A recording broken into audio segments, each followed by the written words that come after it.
And today it's my pleasure to welcome Hernando Del Portillo. He studied molecular aspects of parasites at the University of Georgia, USA, and followed by 2 WHO postdoctoral trainings at the New York University Medical Center in the US and the Institut Pasteur in France, where he specialized in molecular biology of malaria parasites. So he consolidated his scientific independent career at the University of Sao Paulo, Brazil, and as a visiting professor at the Center for Molecular Biology, Heidelberg, Germany. Hernando has pursued molecular studies in Plasmodium vivax malaria and in reticulocyte-derived exosomes from infections to unveil molecular mechanism of virulence and to develop rational control strategies.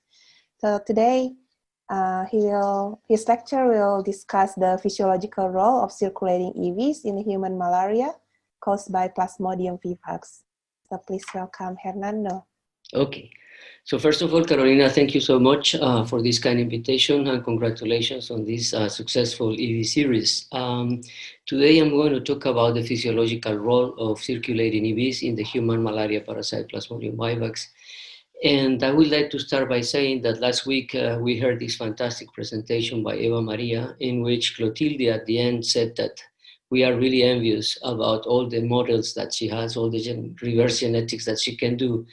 But right now we're going to switch back to a disease that we have been trying to culture for more than 100 years unsuccessfully. So we don't have any kind of reverse genetic approaches for functional assays. We cannot really get unlimited sources of parasites to do this, but we have to rely on the material that we obtain from human patients, which in most of the situation is very low parasitemias. However, by the end of the seminar, I would really like to try to convince you that this limitation also forces us to start looking at the physiological role of extracellular vesicles in these infectious diseases. So I will go into a brief introduction of malaria, then I will give a more thorough presentation about pathology and the spleen, to go directly into the role of the extracellular vesicles from infections, and I would like to end with some slides about why the spleen, why we think is the spleen that has been targeted for this parasite for intrasplenic infections, and some perspectives. Now, human malaria is caused by 5 different species: Plasmodium falciparum, Buybacks, Malaria, ovale, and noelesi, all of them with different global distribution and distinguished characteristics, but it is fair to say and accurate that Plasmodium falciparum and Plasmodium vivax are the 2 species responsible for the mortality, morbidity, and the highest burden of this disease. In the particular case of Plasmodium vivax, it is known that this parasite has the widest geographical distribution on Earth. It is responsible for around 2.5 billion people at risk, and there are 7.5 million clinical cases that were reported. An important thing is that this parasite is mostly outside from sub-Saharan Africa, because African populations do not lack the Duffy binding receptor, for entrance of the parasite.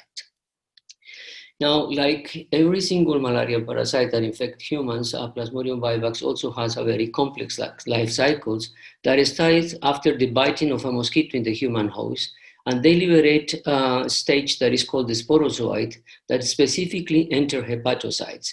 Within the hepatocytes, the parasite is able to multiply mitotically until it releases into circulation thousands of merozoites. Within the circulations, the merozoites enter the red blood cells, and they undergo a series of differentiations that is called the ring stages. Then they go into a very highly metabolically active stage that is called the trophozoite stage. And then they go into nuclear division, cell membrane formation, until the end, they are able to burst the red blood cells and liberate new merozoites that will continue the cycle. One important thing about this thing is that in some cases, and we are now trying to understand the molecular basis of this, some of these parasites are able to undergo sexual differentiation to produce male and female gametocytes that remain in the blood circulation until a new mosquito is able to bite them, and the sexual development part of the parasite goes inside the mosquito until they produce new sporozoites that inject back into the human host. I would like now to mention 4 major biological differences between Plasmodium falciparum and Plasmodium vivax that are highly relevant for the goal of malaria elimination. In the case of Plasmodium vivax, the parasite enters the liver and is able to remain on a dormant stage that is called the hypnozoite.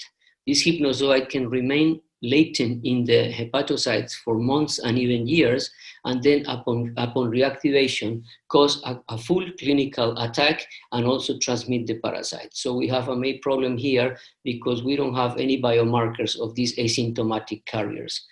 The other very interesting aspect of this parasite, and which is very pertinent for this discussion today, is the fact that this parasite has a preferential, if not an exclusive tropism for reticulocytes.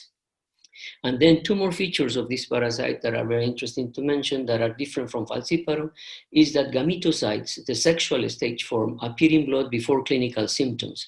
This means that this parasite is able to transmit before people go to look for health care. And finally, most of the mosquitoes that transmit Plasmodium vivax are outdoor biting. This means that control measurements such like impregnated bed nets are not really useful to control this malaria. So with all these differences, I think it is fair to say that Plasmodium vivax cannot be controlled, eliminated, or eventually eradicated with the present tools available for Plasmodium falciparum, and that it deserves studies per se. Now, like any other human malaria, malaria is a multi-clinical syndrome disease, and you can see just the tip of the iceberg with many different symptoms like anemia, thrombocytopenia, acute renal failure, cerebral malaria, etc. And for many years, it was considered that Plasmodium vivax was a benign malaria. In fact, until very recently in the Wikipedia, it was said that Plasmodium vivax was a very benign malaria. But this is a total misconception. If you have seen a malaria attack by Plasmodium vivax, it's an absolutely awful attack. And in fact of that, starting since 1985, in a series of cases that were presented by Professor Dampat Koshar in India, they started to show that Plasmodium vivax is absolutely able to cause severe disease, including death, in the absence of Plasmodium falciparum. And these are just some of the examples of people that we have seen in Brazil with different clinical syndromes. Now, out of all those clinical syndromes, I have been always caught, I'm fascinated by the role of the spleen in malaria. It is said that the spleen has a function that has been evolutionarily driven by malaria parasites. Splenomegaly, as you can see in this picture, is really a landmark. And in fact, the degree of splenomegaly was used several times in endemic regions to determine the degree of endemicity of the disease. Obviously, the fact is that working with the human spleen is very difficult, ethically and technically. You cannot perform biopsies because you run the risk of bleeding the patients. And so most of the studies that have been done with the spleen in humans are truly related to post-mortem analysis. Independent of this, we wanted to start understanding the molecular basis of pathology in Plasmodium vivax. So we look at what we knew about pathology in Plasmodium falciparum, which has in vitro culture system, reverse genetics, and they have been able to advance significantly with this parasite. So what they're able to find many years ago is that this parasite has clustered in the subtelomeric regions of the chromosomes variant multi-gene families that are able to code for proteins that are called PFMP1, erythrozoite membrane protein 1 proteins. They are variant, and they have very different, ligands that are able to interact with different receptors in the human body, causing a phenomenon of cytoadherence, and that is called sequestration in the deep capillaries. When this kind of adhesion phenotypes, they are able really to clog the different venules and capillaries, and after clogging this, they can really cause hypoxia, they clog the whole system, and there is an enormous amount of pathology, including death, that has been seen in Plasmodium falciparum. So many years ago, in collaboration with Carmen Fernandez, we decided to start looking for subtelomeric regions of Plasmodium vivax. So we end up making a library in this artificial chromosome obtained from a single patient in the Brazilian Amazon. And after we did a collaboration with the Sanger Center, we were able to sequence one of those telomere ends, and we were able to find that similar to Plasmodium falciparum, Plasmodium vivax has also a subtelomeric multi-gene family that we call the VIR gene family, variant genes, variant virular genes, and that having antibodies against one of the members, we were able to demonstrate that they were at the surface of infected reticulocytes. We then participated on the landmark issue of the genome of Plasmodium vivax, who opens truly the genomics area of these parasites. And we were in charge of annotating the variant gene families. And to our surprise, we were able to find that in addition to the virgin family, Plasmodium vivax has many other gene families, PFAM, PFAM-D, etc., in the telomeric clusters, of the ends of the chromosomes. With this information, the question was how to put together the importance of the spleens that was driving my attention and our attention, and the discovery that this parasite has these variant gene families at the telomere ends.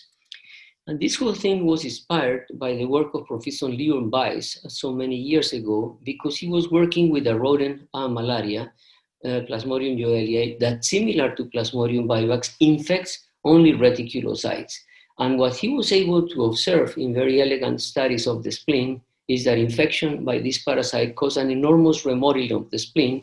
In particularly, the parasite induced the formation of what he called barrier cells of fibroblastic origin. And he proposed that those barrier cells surrounded reticulocytes to protect them from infections of the parasites. We interpreted these results in different ways and presented a different working hypothesis. In the absence of these barrier cells, as you can see this in the left side, the infected reticulocyte will enter the reticular mesh of the spleen and they will be destroyed by macrophages, even more when they have to go through the interendothelial slits of the spleen. But with the infection, we believe now that the parasite is able to send signals to the spleen, create this barrier where the infected reticulocytes are able to cytoadhere, avoid the macrophage, complete destruction, and create cryptic niches of the parasites. The first indirect evidence that this was the case was a serendipitous case of a 19-year-old boy in Manaus that fell out of a tree.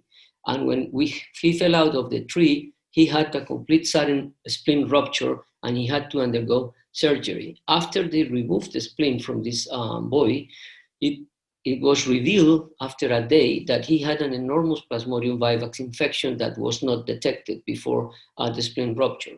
So for the first time in the literature, in the scientific literature, we have a spleen from a human that was actively infected with Plasmodium vivax and that had not been drug treated. So we analyzed this spleen using very different methods, histohistochemistry, etc. And at the end, I'm just showing you the results of the confocal images that we were able to obtain with antibodies against the variant Vir proteins. And that shows that in addition to these black hemozoin things that reveals that the spleen is killing parasites, and also in the blue macrophages, we were able to observe these green things that when you see in this detailed image revealed that they were intact reticulocytes, indeed suggesting that the parasite was really creating a cryptic niche of the parasites within the human spleen.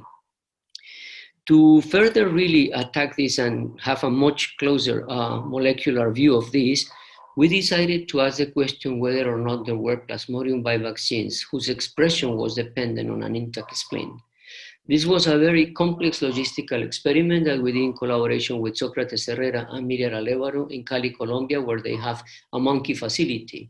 And what was done was that we took parasites from a monkey with an intact spleen and passaged those parasites into a group of monkeys without a spleen.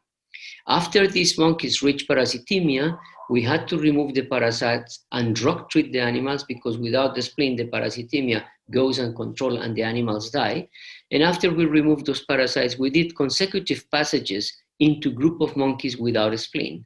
At the end, the last group of monkeys without a spleen, parasites were removed and were put back into monkeys with the spleens, so that we had now parasites to analyze RNA from different groups of monkeys that had seen the spleen, had not seen the spleen, and asked the question on whether or not there were parasite genes that were dependent on the spleen for expression. Here is just an example of the very little material, but very pure, that we were able to obtain from these monkeys for RNA analysis.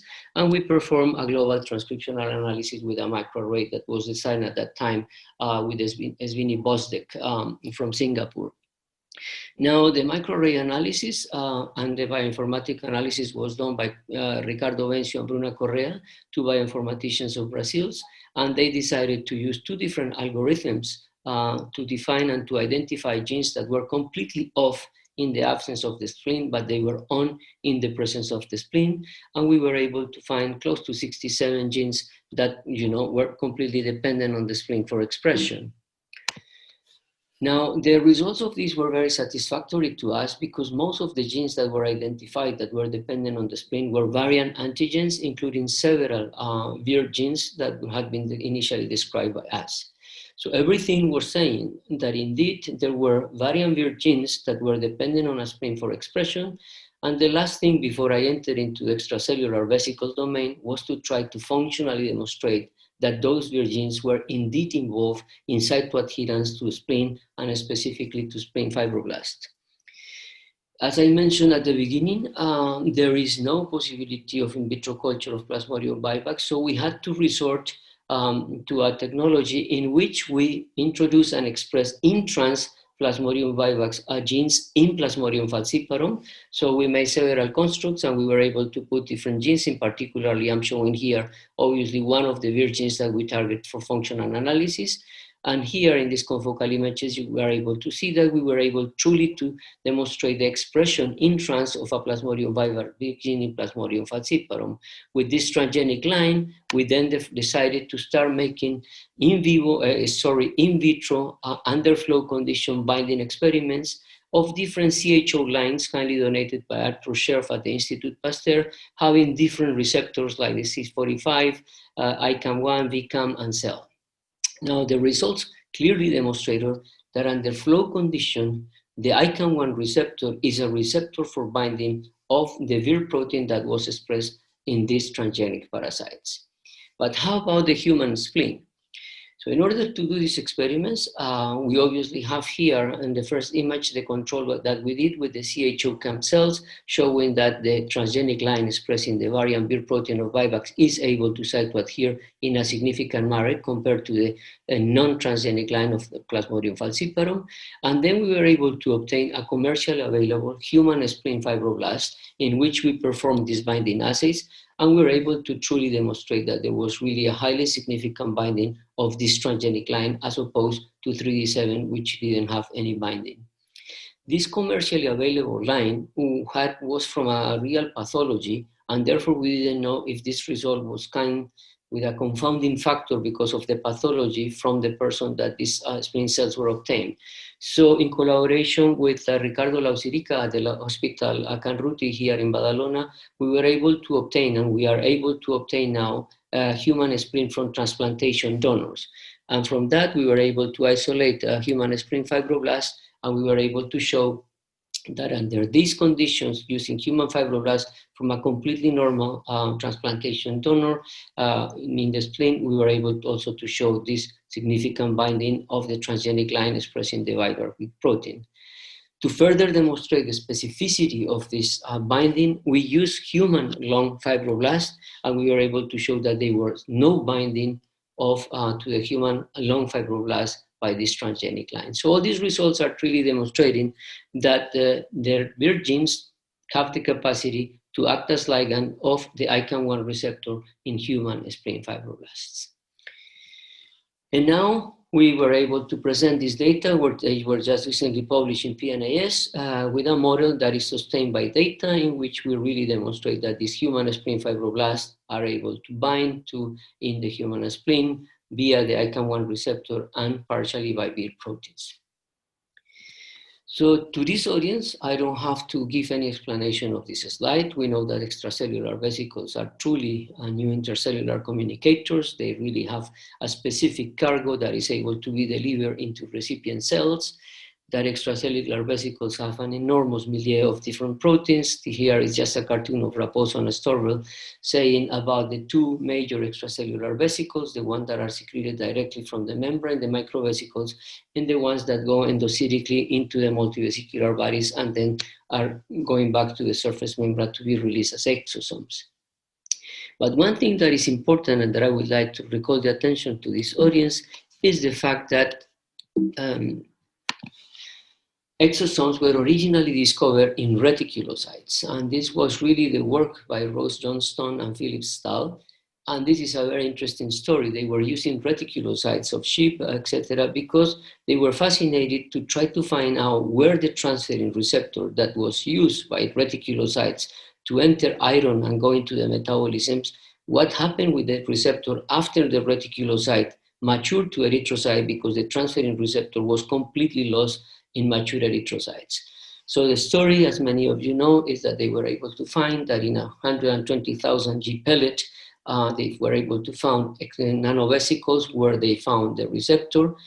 Then through elegant immunoelectron microscopy studies, made by Philip and his group, they were able to show the entrance of the receptor into the cytoplasm, the formation of the multivesicular body, in the intraluminal vesicles formation, and then binding to the surface membrane and release of these. And that a couple of or 3 years later, Rose Johnston named these as exosomes. This is important because I really think this cell is really only cells in which we can say that those are exosomes. These cells does not have a lysosomal system, so they really have to go to the MVA formation and surface ligand and release of exosomes. But the important thing for our discussion today is that this was the cell that evolutionarily was chosen by Plasmodium vivax for invasion. And many years ago, Maizamichi Aikawa, Mary Galinsky, and John Barnwell had demonstrated that at the surface of infected reticulocytes, they were able to identify at that time unidentified parasite proteins. Later on, we were able to show that variant build proteins are at the surface of the infected reticulocytes. So it was truly legitimate to speculate and hypothesize that Plasmodium vivax surface proteins that are at the surface of the infected reticulocytes, in the process of the transferrin receptor entrance and other molecules, formation of the multivesicular bodies, and release of exosomes, those exosomes from infections will contain parasite proteins that are variant surface proteins. And with that, we started to make this hypothesis to try to put all of these things that I have made in this introduction together. And it is the fact that perhaps extracellular vesicles, in this case exosomes from infected reticulocytes, in circulating in infections of Plasmodium vivax patients, could have a signal to spleen fibroblasts that will somehow facilitate the formation of these cryptic niches of the parasite. So in order to try to get supporting data of this hypothesis, the first thing that we did was that we initiated collaborations with people in endemic regions, Marcos Lacerda in Brazil and Maria Fernanda Yasnot in Colombia, and we obtained exosomes circulating from the P-vivax patients during the acute attacks. The fact that you obtain those exosomes during the acute attacks seems that ethically you cannot remove a lot of blood, so that we really have a very limited amount that we are able to obtain from extracellular vesicles from infected patients. As controls, and I will show this from now on until the end of the seminars, we have always used extracellular vesicles circulating in normal individuals. We use the size exclusion chromatography as a technology to first look at the whole panorama of the cargo of these extracellular vesicles. And with that, we did several technologies that we all of us are familiar with them: bit-based flow cytometry, NTA, some protein concentration, and at the end, proteomics analysis. So these are just representative results. Similar to many other inflammatory diseases, what we observe is that both by NTA and by protein concentration, there seems to be a significantly higher concentration of circulating vesicles in people with the infection as opposed to normal individuals. And you can see here this in the particle numbers and the VCA concentration. Then with this thorough analysis of exosomal markers by bit-based flow cytometry, we use, as you can see here, very different markers. And what was quite interesting to us is that the highest MFI, and with highly significant difference with regard to the exosome for normal people, the circulating extracellular vesicles of Plasmodium vivax has CD71, which is the transferrin receptor. These results strongly indicate that in circulation during the acute attack, extracellular vesicles are mostly coming from infected reticulocytes, but we cannot exclude that they are also coming from other cells. At this point, we don't have a unique marker to really immunocapture only exosomes from reticulocytes, but we're really working on that to increase the signal and the protein content and cargo of these vesicles in natural infections. So the proteomics analysis revealed several parasite proteins. I am highlighting here the ones that were identified with high confidence and the ones that we were able to obtain polyclonal monospecific antibody against them, so that we were able to demonstrate in Western blot analysis and validate that those that had been identified by mass spectrometry were indeed contained within exosomes. So this was the very first results in which we are able to say that circulating extracellular vesicles from Plasmodium vivax do contain parasite proteins and that they are associated with the extracellular vesicles. Next, we did in vivo distribution experiments in collaboration with Hector Peinado and Antonio Marcilla.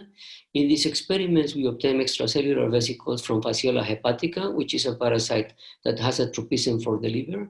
We obviously used the exosomes from normal individuals and the exosomes from Buybacks patients. We did the infrared dye staining, and Haruka Toda, the student that was working on all of this data, demonstrated that she had to wash these extracellular vesicles labeled with this infrared dye for 5 times in Amicon after to completely remove unbound dye. Then we confirmed the staining on the Odyssey liquor. The animals were injected retroorbitally, and after 1 hour, the animals were killed, and we were able to look at the different tissues by EV spectrum. And the results are here. Not surprisingly, we are seeing that there is a major tropism of the spleen and the liver. But what is interesting about this result is that to the limit of what we can say, we put more or less exactly the same concentration of vesicles from Fasciola hepatica and vesicles from normal individuals. And yet there is a highly significant difference in the exosomes that are uptaken by the liver and 2 key organs in the infections by P. vivax, because in the liver they form the hypnozoites, and the spleen is the story that we're trying to develop and to demonstrate that there is intrasplenic infections of these parasites. Now, then we did the classical uptake experiments. I know that these experiments are heavily criticized by the community, but those are experiments that need to be done. So in the upper part, we did the experiments, individual uptaking by labeling the exosomes with this lipophilic dye, and then we put the exosomes from normal individuals with the human spleen fibroblast and the ones from the patients, and you can see that there is a highly significant higher uptake of exosomes from infections as opposed from normal individuals. In nature, they are circulating together, so we labeled the exosomes with different dyes and did the same uptake experiments, and even under this condition, and we put the same concentration, even if we know that in circulation there is higher amount of the ones coming from infection, even under those equal conditions, there was still a high significant uptake of exosomes coming from Plasmodium vivax patients as opposed to normal individuals. With this, then we decided to do expression analysis, and we decided to target particular genes, obviously the ICANN1 receptor, several chemokines, several cytokines, and some toll-like receptors, because there were some previous data from another study on these genes in type of expression so that we could make comparative analysis. We did these experiments in a dose response using 10 and 20 micrograms of exosomes.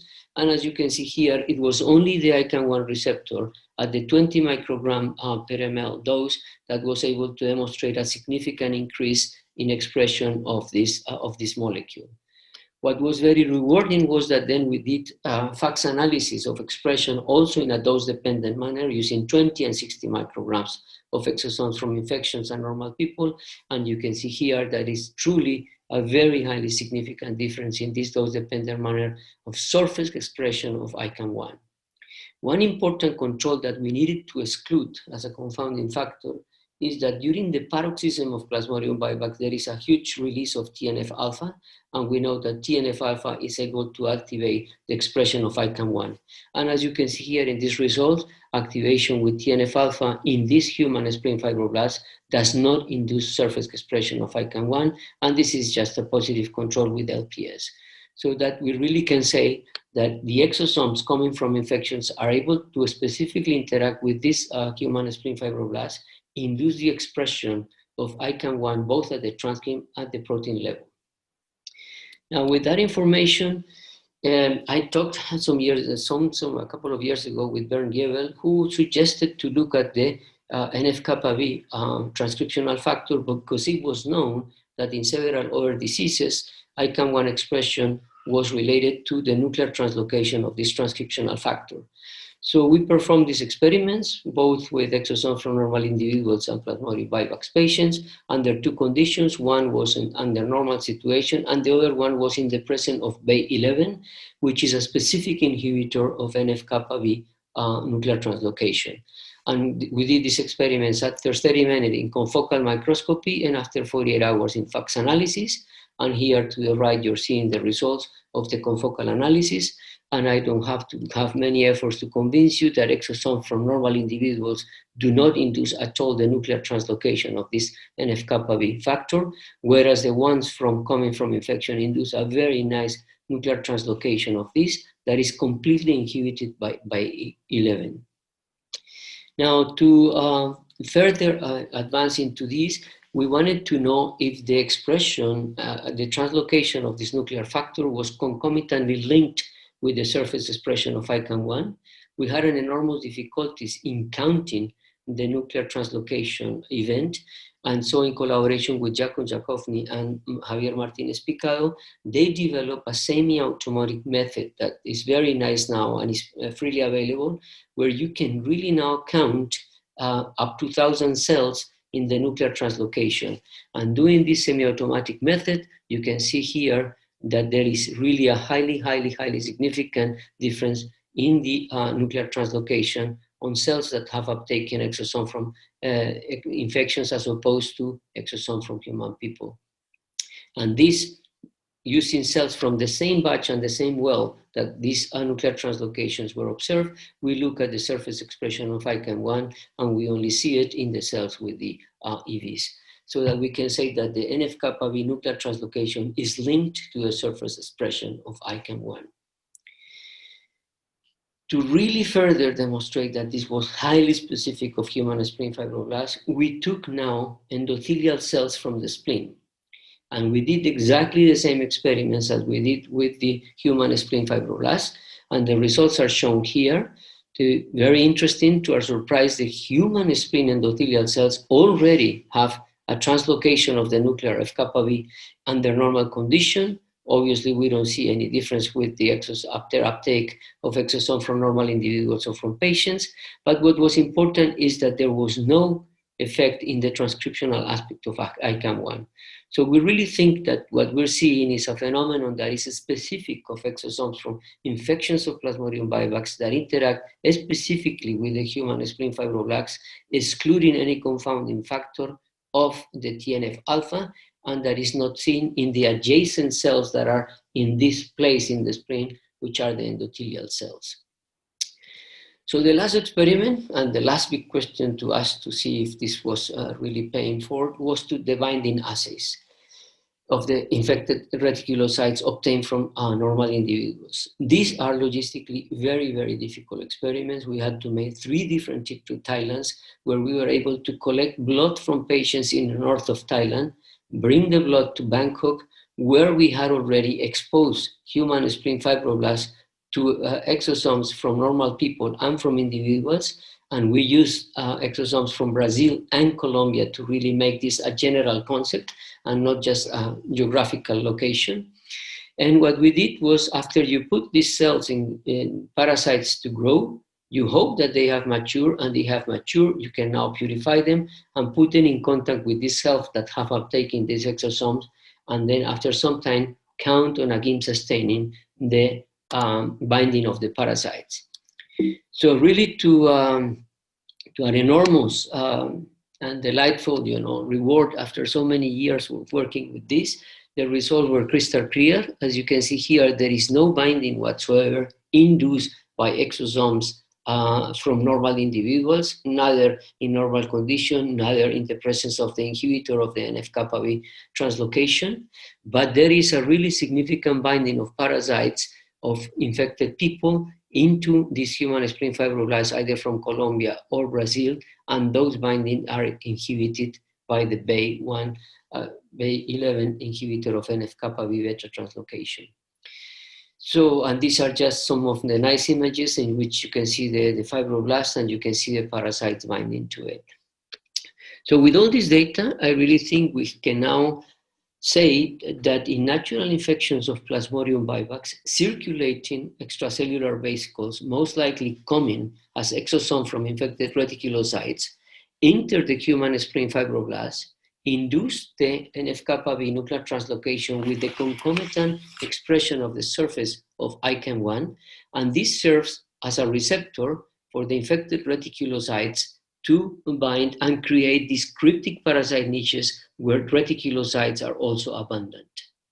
The story had a very nice ending.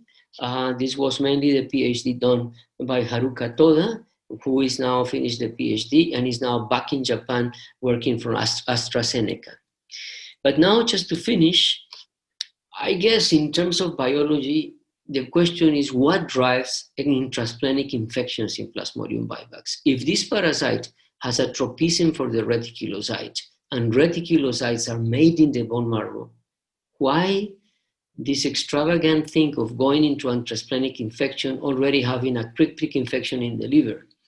So we decided to start to look in the bone marrow.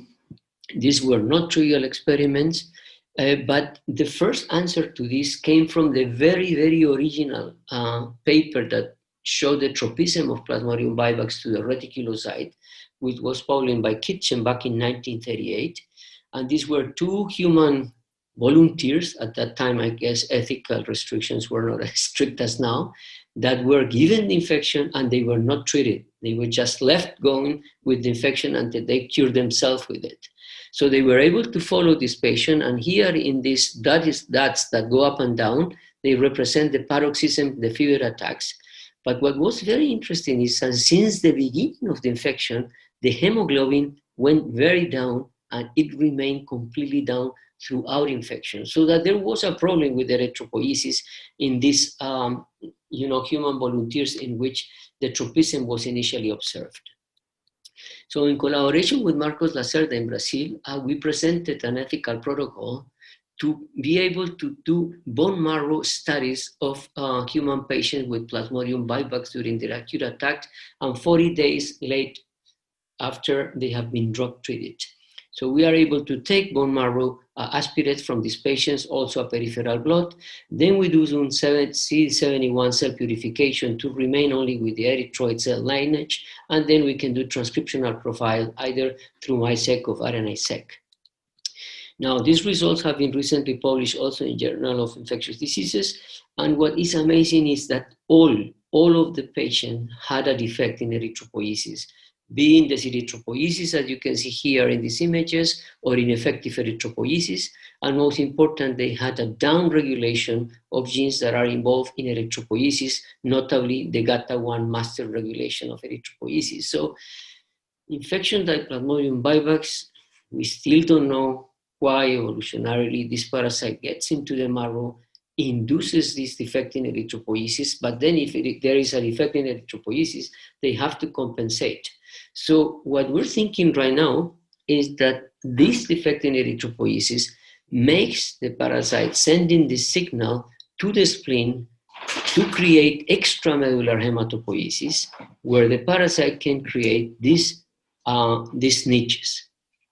If in addition to this, you think that the parasite has also evolved cryptic niches in the liver, there is an enormous and flourishing time in the years ahead to try to understand more on the physiological role of extracellular vesicles during infections in the crosstalk between the bone marrow, the spleen, and the liver. The answer to this is going to be humanized mouse models. The group of Stefan Kappe have recently published and already published another article in humanized mouse models that sustain Plasmodium vivax infections. We are creating mouse that contain the human spleen, and hopefully within some years, but in person, not through these COVID Zoom meetings, we will be able to discuss and have a beer about all of these things.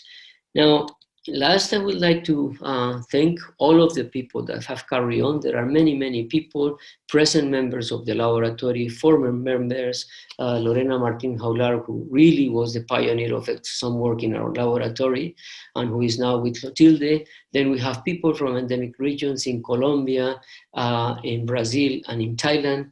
All of the different collaborators, both national, international, and obviously the finding agency. And the last slide is just to mention that, similar to Eva Maria, and following the example of this IVTalk series, we have JBEX and Tentacles activities in which we are trying to really mobilize international mobility fellowships. And we will have a mini symposium that will be held on December 17th in Valencia, in which we will have as two keynote speakers and Andrew Hill.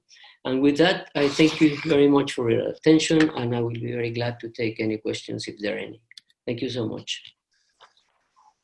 Thank you so much, Hernando. It's a wonderful talk and very comprehensive with lots of different models, and very impressive that monkey model.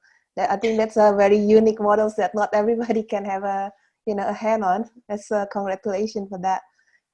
So we've got a few questions now. The first one is from Shiba Sensei. Please go ahead. Thank you very much. Very great talk. So I have a question about your experiment using EV.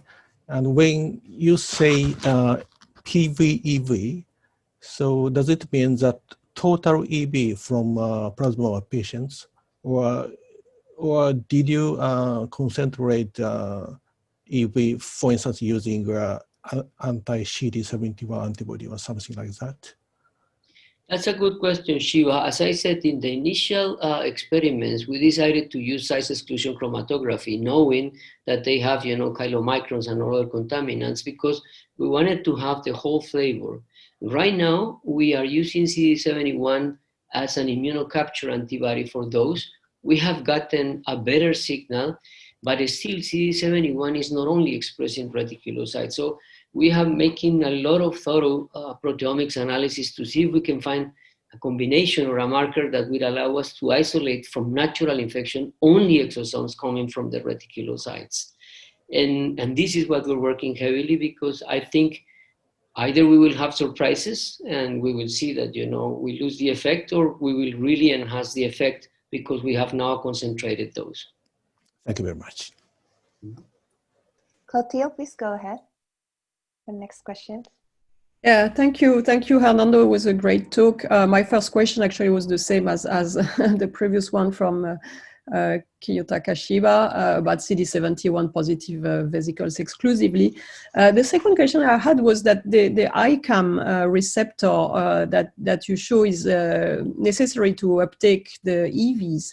Do you have an idea of what's the counterpart on the EVs? Because a long time ago when we were working on DC-derived EVs, we had ICAM on EVs, and we showed that the dendritic cells were capturing that through LFA1.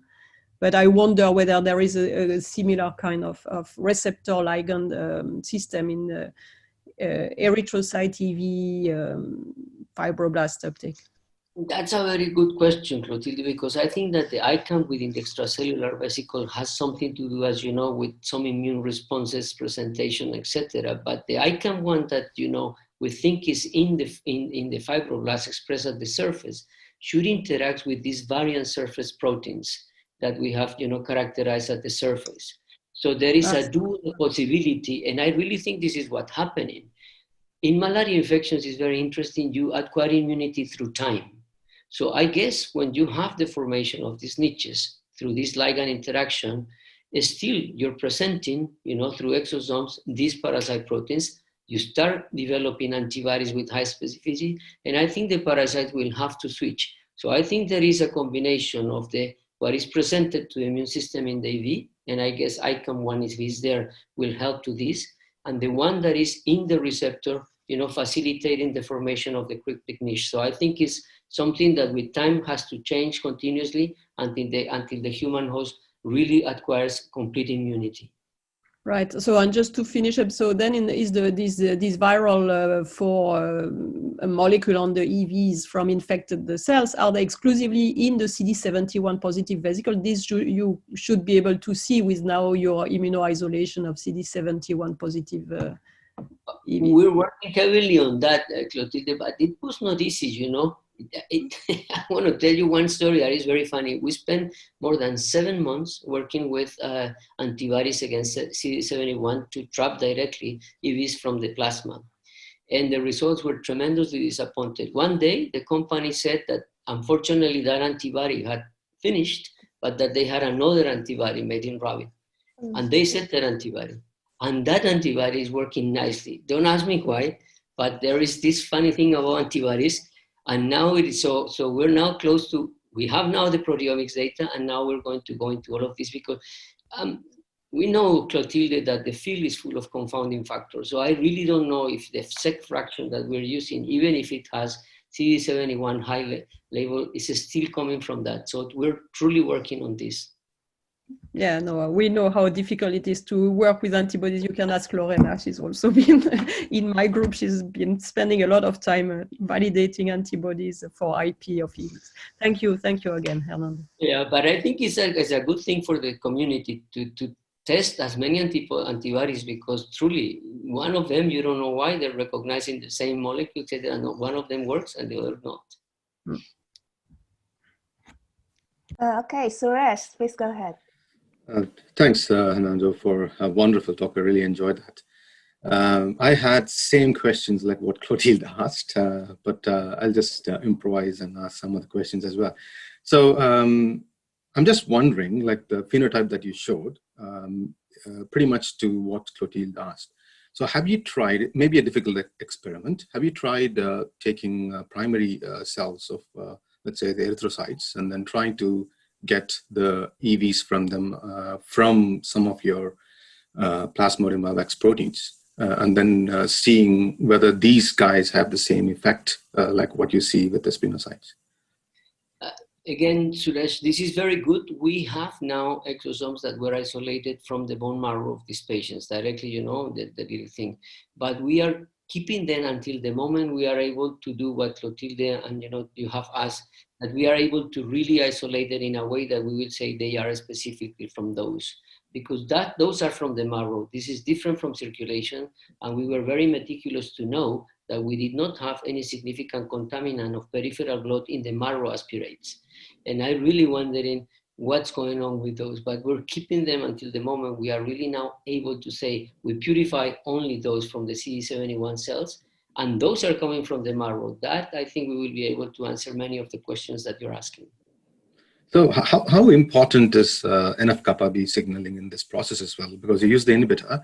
Have you tried in other models, like trying to say how important is that for the infection, or even in terms of the spread? No, or even Suresh, we are so limited with the things that we can do that this is why we're making the humanized mouse model of the spleen, you know, and the marrow, because that will give us, you know, a space and size that we were able to do wonderful experiments. And although humanized mouse models are criticized, I think this is a door, really, you know, an opportunity for us especially, because there is no in vitro culture, nothing to do. So again, we have made some progresses with the construction, but it's not easy to have really spleen in its three-dimensional complete form. So, but there are. I think I'm optimistic now about the whole thing. Okay. Okay, thank you. Okay, thank you, Suresh. How about Minwei, please go ahead. Hi, thank you for the great talk. Can you hear me? Yes, ma'am. I wonder if the vesicle that you have, that you call exosomes, they're totally different from what shown in some of the paper by Mati group and some other group. They call them microvesicles, and they come from the plasma membrane. And as I understand that some them are from the mature red blood cells. So are they the same as the exosomes that you found, or you look only at the exosomes, or you think that in your practice is also microvesicles? I mean, this is a very good question because, again, you know, the field at the time that Matthias and Netta started to work with the field, obviously we were using the ultracentrifugations and the OptiPrex, etc. And it's funny because Netta published that in the ring stages, the parasite secreted exosome-like vesicles of very, you know, size of exosome, whereas Matthias and his group published that during later stages, the parasite secreted microvesicles of much larger sizes, etc. Even they were able to characterize them by flow cytometry. So in our preparations, I really think that we don't have microvesicles because we have really looked carefully at the NTA. You know, it has a limited value, but I really believe that the size distribution, and we have also corroborated that by electron microscopy. So I don't think in our preparations we have microvesicles. But again, it's a very, very interesting field. I mean, again, why the trophozoite secretes microvesicles, why the ring stages secrete exosome-like vesicles, why the reticulocyte is truly is showing this. So we need to come to terms again in technology, but I really think that they hold precious insights into pathophysiology. It's just a matter of being homogenize the field to be able to talk all of us together. The other thing that is important, Ming, is that I really think that our work is the first one that is showing a physiological role of EVs obtained from patients. Most of the work that has been done with the rest of them are obtained from in vitro cultures. And again, I'm not criticizing this because this is a fantastic technology and tool, but I really think that it would be very interesting for the Falciparum work to compare the results with the in vitro culture with the physiological role, because the first report that was published in Cell and in Cell Host Microbe said that exosomes from infections or microvesicles induce gametocytogenesis. And this is a profound thing, because if this is true, the parasite will be able to somehow sense hostility and send a message to start creating a sexual parasite that will go to the mosquito. The problem is that nobody has been able to reproduce this with exosomes or extracellular vesicles coming from from patients. And again, this is why I think we should navigate in this field in the real life and the laboratory situation. Just to follow up on that, so when you isolate CD71 positive exosomes from the patient circulation, how many % of that from the infected erythrocytes? That's difficult because the percentage of reticulocytes is very low. It's between 1 and 2%. And out of this 1 and 2%, there is very little infection of Plasmodium vivax. So we really cannot quantify right now with the level of techniques that we have exactly what is the percentage what is coming.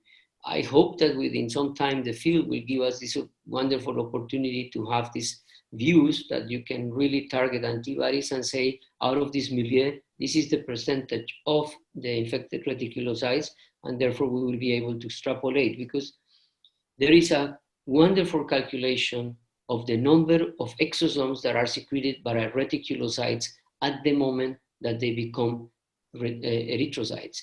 There was a physical measurement, and obviously the reticulocyte is much larger than the mature erythrocytes. They calculated the surface, diminution after they form into this, and they are calculating that daily we produce 10 to the 14 exosomes from reticulocytes in our body. Oh, so I see. I see. But does that mean that some of those protein that enrich in the exosome from patient that you found may be from the exosome come from other cell type in response to the infection? Yes, as I said, CD71 unfortunately is not an only marker from for reticulocytes, but during the acute attack, I mean, you really have a tremendous storm of infected reticulocytes in circulation. So we will see. I mean, when we are able to come with this technology, I will be able to send you an email saying we were finally able to quantify those. Okay. Thank you so much. Thank you, Min. So the next question is from Tosin Opodakun. Please go ahead. Unmute yourself. Hi, thank you for the talk. I'm sorry I can't put my video on, That's all but right. I think my question is similar to the last question that Min Lee asked. I was curious to know if you were able to determine the distribution of the EVs from the different cell types, because I know that has been done in a lot of the clinical studies, even though this wasn't, per se a clinical study, because you could have the EVs coming from, since it was plasma EVs that you detect, that you worked on, coming from the platelets and monocytes and endothelial cells and the likes. And regarding the CD71 as well, were you able to determine the distribution of the EVs from these cell sources? No, Tosin, and this is something that we can consider. The problem with the human infection of Buybacks would be we can isolate. I don't see how from natural infection you will be able to obtain cells from different, unless you get some biopsies. I really don't know how to perform these experiments from in vivo patients. I know.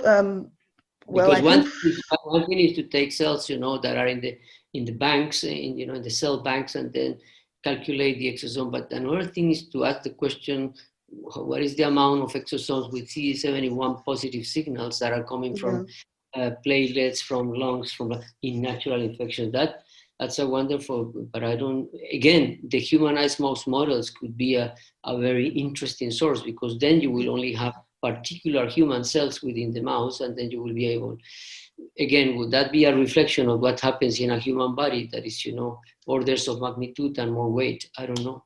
Yeah, but thank you. But I really think that what you have shown here is gonna really change the understanding we have of the pathophysiology of P. vivax, when it comes to like cytoadherence and stuff like that, because that hasn't really been, in recent times it has been an issue with P. vivax, but it's not really associated with P. vivax. And now you have determined some sort of pathway where the parasite kind of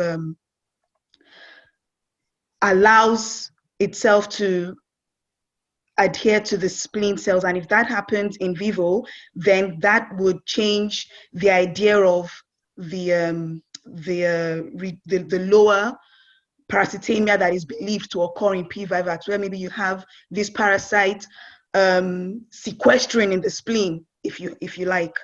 So that would be really interesting for future studies.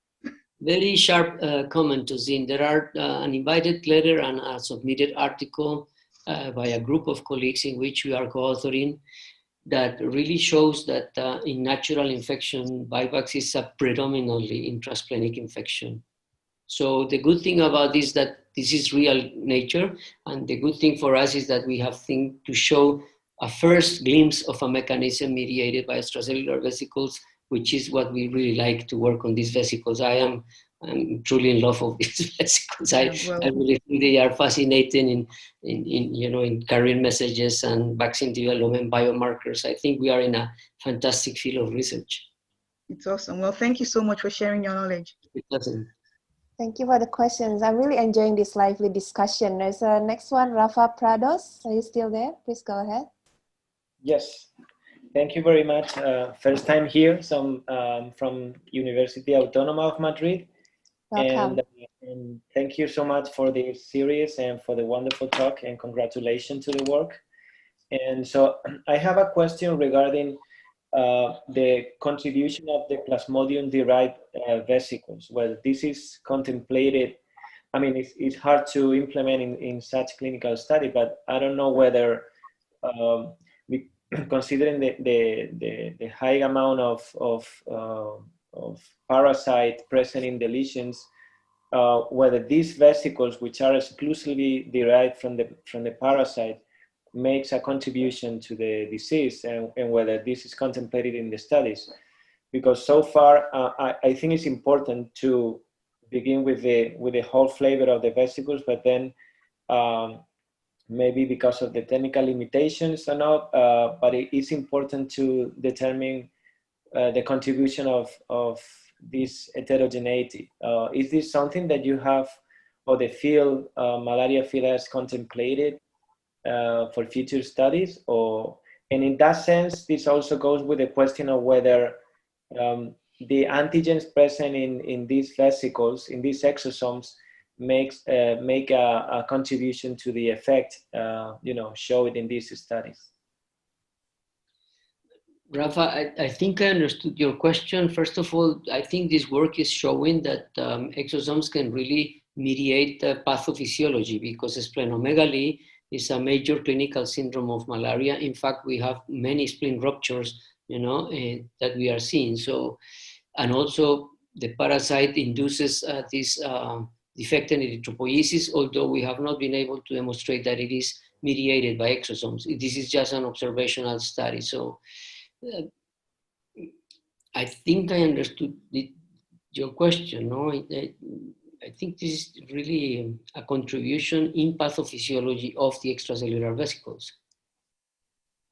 My question is, because this is for me, I think it's important to consider that vesicles derived from the parasite that whose antigens will not interact with the endosomal machinery of the host cells. They will be delivered independently of the exosomes.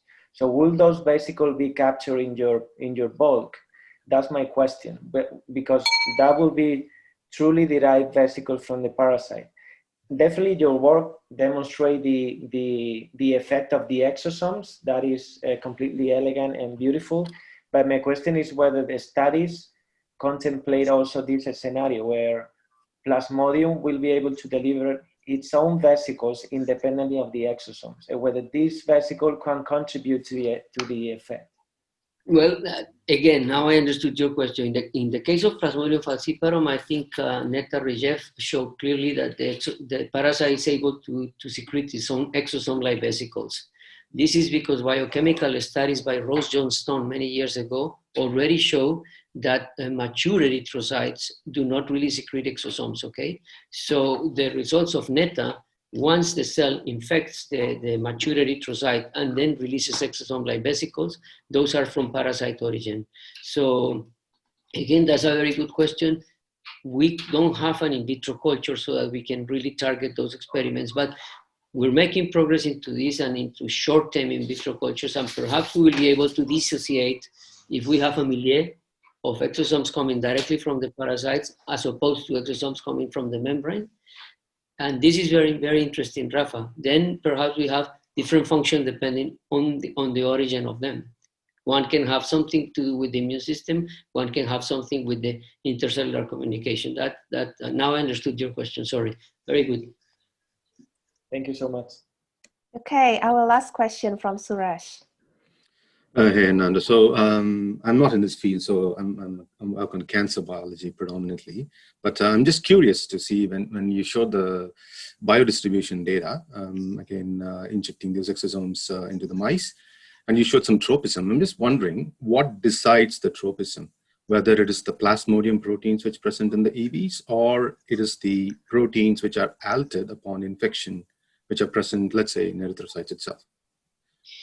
I'm trying to write a proposal on that, Suresh, because I was, again, the reticuloendothelial system of the lung, the liver, and the spleen always capture exosomes. I mean, it's like a turnover place for them, okay? Whether or not they have the phosphatidylserine eat-me signal or not, this look like sinks where exosomes go. But what is interesting about our observation is that truly, in terms of uptake, the ones that are coming from infection are significantly higher uptake in the spleen and the liver as compared to exosome from normal people, exosome from another parasite. So I really think that there is something in the cargo that makes a special uptake, a higher uptake. So in other words, I was just thinking while I was presenting, I was thinking this about, let's say you have done proteomics, and if you take those parasite proteins or even the membrane proteins that you identify only or highly in the patients from the patients, if you overexpress that into, let's say, HEC293 cells and then take the exosomes and put it into mice, would that change the tropism? You know what I mean? Very nice experiment. If we do it, we will co-author. Very good idea. I don't know. No, but you'll have several candidates there. But I'm just saying. Yes, as I said, I'm very happy because this work has opened many avenues for good, interesting research, and with a disease that we have so many limitations, it's really interesting. Thank you. Thank you, sir. Awesome talk. Thank you. Thanks. Good work as well. Thank you. Follow it. Yeah. Thanks. Okay. Thank you so much, Hernando. Again, wonderful talk. I really enjoyed the whole presentation. There's a lot of questions as well, and everyone has contributed into an interesting discussion. So thanks so much. Thank you so much, Carolina. Thank you so much. Okay. Bye-bye.